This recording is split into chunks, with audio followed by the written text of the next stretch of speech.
Sports Talk Nation. Welcome back once again. It's your host, the G-Man, as we continue with our Capper's Corner. Today we're going to give you a high-level pro overview. Buckle up because it's going to be a little longer than some of the podcasts. I try to keep them 3 to 4 minutes because you guys don't have much of an attention span. But this one, there's a lot to go over. It's a high-level overview before we get to kind of the weekly updates. This is specific to pro football as it rolls in. As I mentioned in the introduction, I do play 1, 2, and 3 units, so it's $100, $200, $300. $100 is usually reserved for games that I just want to have action on. Yes, I know, spare me that don't bet on games just to have action. People who gamble like to have action, so that's what I do. 200 for games I like, 300 for games I love. I will also absolutely throw in exotics of reverses for games I love if I want to cut down on the number of plays I have but still have maximum payout. I'll do all that. But from a pro perspective, here's what I recommend. Number 1, avoid new coaching situations. Until you have a handle on what those new coaches are going to do with a new system, with a new team, with new personnel, stay away from it. Don't think that Adam Gase is going to come in and be a superstar and he's going to have Ryan Tannehill score 30 points a game. Probably not going to happen right away. I'd wait the first 4 to 6 weeks before you jump on those new coaching situations. Number 2, always bet with the sharps. Now, what are the sharps? There's a site called sportsinsights.com. No, I'm not getting any money from them to send anybody over there, and they don't really sell you anything either. They give you an indication of where the money is headed on a certain game. If you see that a large percentage of the action is on one side, but the line is not changing, that means that the sharps are betting the other side of that game. You want to roll with them as much as possible. Now, I know I'm probably it's like speaking to a drunk, right? You guys aren't going to listen because everyone loves their team and thinks their team is going to win. But sometimes it's better to follow the trend than just try to pick it yourself. You don't have to handicap it if someone else is doing the work for you. It doesn't work all the time, but all you're trying to get to is a nice 53 to 55% winning percentage, and that's money for the year. Number 3, if you do have a feel for a team, and this flies in the place of what I said earlier, go early on a team if you have a feel for them before Vegas catches up. They're obviously trying to adjust their lines as quickly as possible, but you want to do what you can do to jump on that team early. So the year that the Saints had wound up winning the Super Bowl, people weren't on the Saints early in the year. There was a lot of value to be had there. Teams like Jacksonville or maybe Tampa Bay might be teams this year that fit that bill. Teasers should be incredibly rare. It's not a bet that I like, mostly because you always get screwed by it. It's a little better in the pros than it is in college because the lines are a little tighter and there's not as many upsets. But keep your teasers rare. Like I said, if you want to limit your exposure, you want to have action on all the games, throw a couple teasers out there, that's fine, but don't use them all the time. If you have a chance to get a reverse versus a parlay, take the reverse. The payout is better. The payout on a parlay is about 2.3 to 1. Payout on a reverse is 4 to 1. There's more at risk because if you lose both sides of reverse, you lose double the action. But hopefully you're able to pick 1 out of 2 games. So pars are not as good as reverses, but I do like the occasional par if I can't get a reverse on a game. Now to the individual teams and some trends. Now there's not a trend on every team, and I'm not force-fitting a trend, so I just wanted to kind of show you some things that I found. First, Arizona. They're aggressive. They play aggressive offensively. They're a great second half play because they never quit. Even if they're down, they'll keep scoring.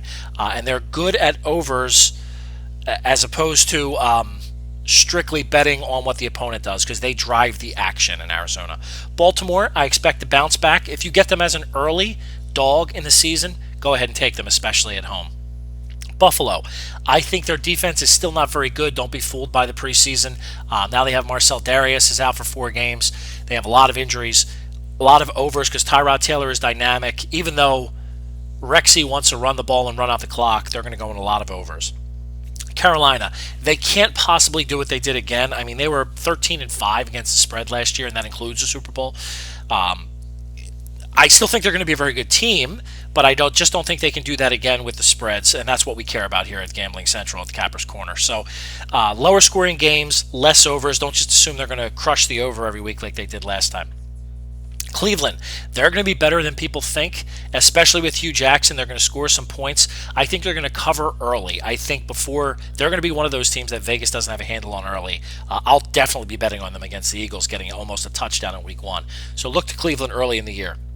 Dallas, you look for a 2014 offensive performance, which was very strong, and a 2013 defensive performance, which is not strong. They're going to be involved in a lot of shootouts. They can run the ball and control the clock, but they're not going to be able to stop anybody. So if they play a team with a passing attack, look for the over. Denver, obvious, but they're going to grind out games. They're going to be in low-scoring games. The coach has a penchant for wanting to run the ball. They have no quarterback to speak of, and they have a fantastic defense. They're going to be in grinder games. Again, good team, but they're going to grind it out. Green Bay. Avoid the overs on Green Bay. They are such a sexy pick for the Green Bay. They're the second America's team.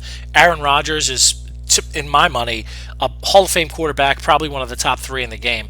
But their coach is so conservative that people aren't aware of. He actually hurts their ability to score. If he has to chase and play a team that's going to score on them, he will. But otherwise, he'd prefer to win a game 1-0. It's frustrating as hell for gamblers and fantasy players. But don't just go balls out on an over because Green Bay's involved. The flip side of that is the Colts. I think the Colts will be involved in shootouts. They have no defense. They have a fair to below average rush offense, and Andrew Luck can throw the ball around, and he's a tough dude. They're going to be involved in shootout. They have their D against the pass is even worse, which leads to more stoppages of play, more chances for points. I love the Colts and the overs. The Jags, last year, they were a team that won me a ton of money, betting on their team totals, betting on overs, betting on them to cover. They're going to be a better team this year, but they're going to score less points because they're going to run the ball more and their defense is going to be more effective. So don't just think they're going to be an over machine and they're going to be a throwing machine. Their coach at heart is fairly conservative, so I think they're going to do what they can to keep the score down. If they have to throw, they can. If they fall behind, they're another team that's a real good second half play or the second half team total over. New England, when Brady gets back, they're going to cover like crazy. I think he's going to be pissed off. I'm sure that's the narrative everybody has, but I think he's going to be pissed off. I think their team is going to be better. They're going to hold out Dion Lewis, it looks like, till Game 6 as well. They're going to cover a ton when they get back, and they play well in bad weather as well. New Orleans may have the worst defense in the league, run or pass. They also have a guy who is a stat whore in Breeze. Even though their coach loves to run the ball a little bit, that's over central. I would literally almost play them automatically. If their over is anything below 48, I would play the over in the New Orleans game. Certainly at home. You'll never get an over under 48 at home on New Orleans. The Giants, I wrote down 2 words for myself. Will score. They're going to score. Their defense is up for grabs right now. I think it'll take them a little time to learn. I think by the end of the year they'll be better, but for right now, bet on the Giants. They will score points. I think they're going to average about 30 points a game this year. So if you think they're going to win, I would bet on them for their team total or for the over as well. Oakland is very similar to Jacksonville to me. They're going to be much better. They play in a tougher division. I think they're going to score less points. They're going to allow less points. So the over isn't a given. If you notice, I always talk about the overs. That's because I think the under is the worst, most painful bet in the world. To me, not betting on an over is like betting an under. I refuse to bet on unders. That's a blind spot. Yeah, it's stupid, and I'm aware of it. But that doesn't mean I blindly bet on all overs. It just means I won't play a game if I don't think it's going over because I don't want to root for no one to score. That said, I think Oakland might be in a position to put up a lot of unders this year.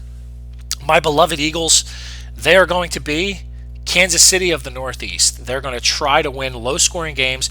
I think their defense can be close to as good as Kansas City was. I love Jim Schwartz as a coach.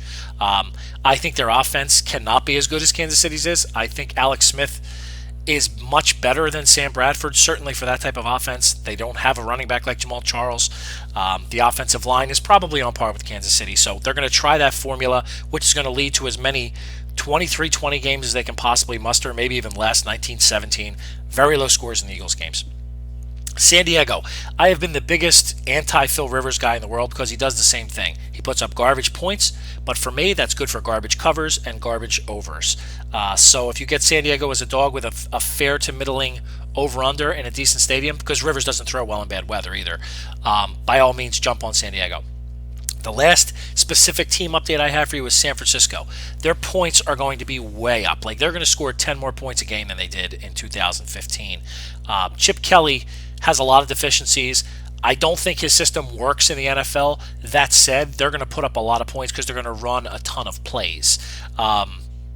Their defense is going to give up more, so they're over central as well. If they're smart enough to put Kaepernick in there instead of Gabbard, I think things will certainly improve because I think Kaepernick's built for that offense. But their points will be way up. So again, I apologize. This one was a little longer, guys, but this gives you kind of an overview heading into a weekly scenario on the gambling that we're going to do here at Capper's Corner. There's some good things to file this away. Look in the future when you run into the circumstance with one of these teams, go ahead and jump on it. And then obviously look for the weekly updates that are to come with the pro Cappers Corner, where we talk about the games that we love and we like. And with that said, as always, I am your host, the G-Man, and I am out.